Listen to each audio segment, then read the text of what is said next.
Hi everyone, how are you today? I'm coming on and today's video is about sleep and how does it affect your weight or does it affect your weight? So I'm Kelsey Mashad and I'm a certified health and life coach and I help people who struggle with weight loss to master effective habits and mindset so they can lose weight sustainably and just become the healthiest version of themselves. So we're talking about sleep and how it affects your weight. And I thought that today would be the perfect time to talk about it because we're just coming off the night where, hi Suzanne, thanks for coming on. We're just coming where, we just had the Super Bowl last night. So some of us may have stayed up a little bit later than what we normally would have.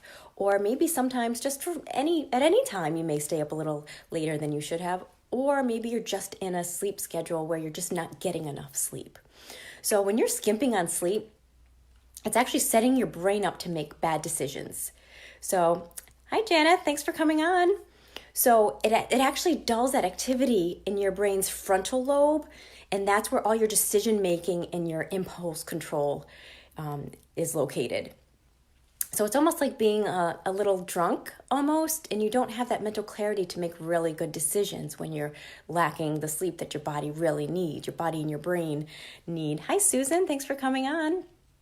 Plus, when you're overtired, your brain's reward centers kind of rev up and they're looking for something that feels really good.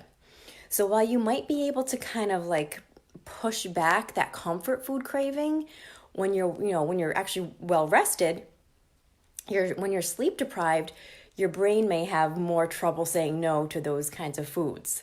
So there's a bunch of research out there too that confirms all of this because research, I have a research I want to share with you from the American Journal of Clinical Nutrition. And they found that when people were more starved of sleep, not getting enough sleep, like that late night snacking started to increase. And they were more likely to choose those higher carb type foods and snacks as well. And then there was another study in the University of Chicago where sleep deprived participants chose snacks with twice as much fat as those who actually got the full 8 hours of sleep. So there's another study even that found that sleeping too little prompts people to eat like bigger portions of all types of foods, which will increase weight gain. And in a review of actually 18 studies, researchers found that a lack of sleep led to increased cravings for like those energy dense, like high carb foods. So there's a ton of research out there that that proves all of this.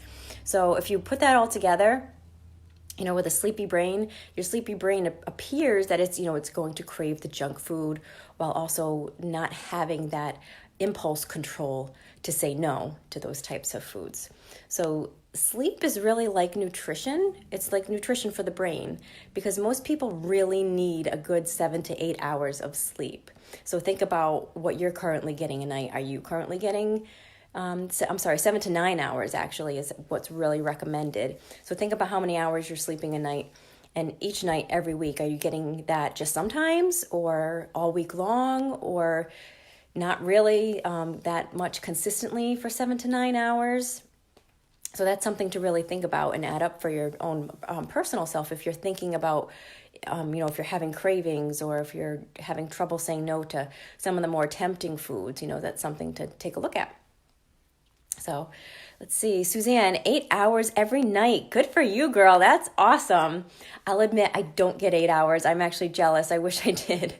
I'm getting about 6 to 7. I'm a little on the low end, and it's tough. And I understand because we all have crazy schedules, and I have to get up early if I want to go to the gym. So that cuts into my sleeping a little bit longer, but I need to go to bed earlier, right? So I have some tips that I'm going to talk about, and even things that I will agreed that I need to do myself too. So let me continue here because we're going to talk about how too little sleep will actually trigger your cortisol, and it triggers it to go up, unfortunately, if you're not having enough sleep. And cortisol is that stress hormone. So that stress hormone, it actually signals your body to conserve energy for fuel when you are awake.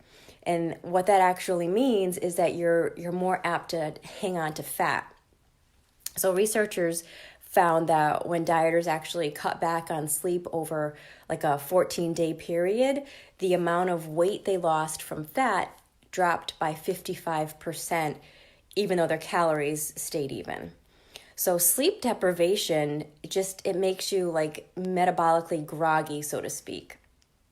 Because there was actually another study where within just 4 days of insufficient sleep, your body's ability to process insulin, that's the hormone needed to changes sugar, starches, and all of our other foods into energy.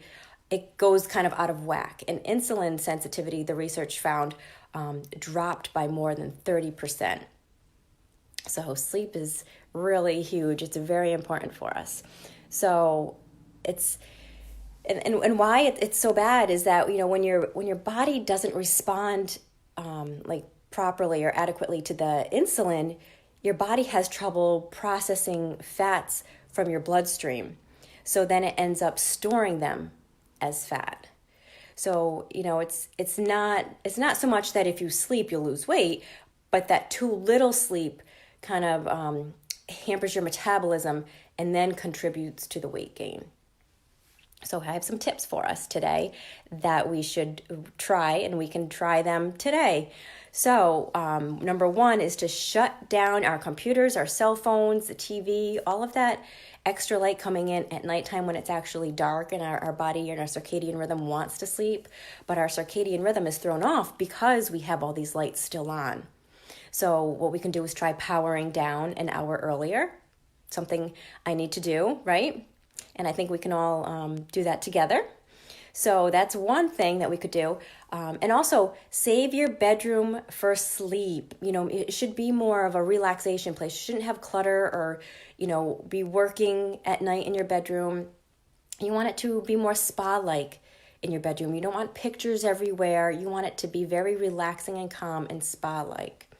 And try to create a bedtime ritual. It's not the time, like I said, to be tackling those bigger issues like anything to do with work or things like that. And so like create a ritual before bedtime, like taking a bath, a nice warm bath, or do some meditation or reading a good book, to calm the body and get you ready for bed. And try to stick to a schedule. So, waking up and going to bed at the same time every day, even on weekends, can really help. And also watch what you're going to eat. So try to avoid eating those heavy meals and even some alcohol just around bedtime, because it can cause heartburn for one, and it can make it harder to fall asleep. And especially steer clear of like sodas and teas and coffees, chocolate, all that caffeine, anytime after like 2 p.m.-ish, because caffeine can actually stay in your system for up to 5 to 6 hours. And of course, turn out the lights. It's nighttime. It's time to go to bed. Turn off the lights. We want it dark. Darkness actually cues your body to release the natural sleep hormone, melatonin. And if you have actual light still, like your computer and your phones and TVs, that will actually suppress the melatonin. So these are a few tips for us that we can even try starting today. Okay, so does anybody have any questions for me about the content I covered, or any questions in general about your health or your weight? Please feel free to drop them in the comments at any time. You don't have to wait until I go live or while we're on. You can reach out to me anytime with your comments or your questions. And I'm also offering complimentary consultations. I have 3 spots available this week. I'm just looking at my calendar. I have 3 spots available this week for some consultations, and that's just where we jump on the phone for about 30 minutes and we dive really deep into your own health and weight goals, and we look at where you're stuck and how to get you unstuck. And I tell you how I can take you from where you are to where you want to go and all the steps that it takes to get there. So if anybody's interested in that, feel free to reach out to me, either PM me or leave it in the comments, whatever works for you. So I hope everyone has a very beautiful day, and I will talk to you guys soon. Bye, everyone.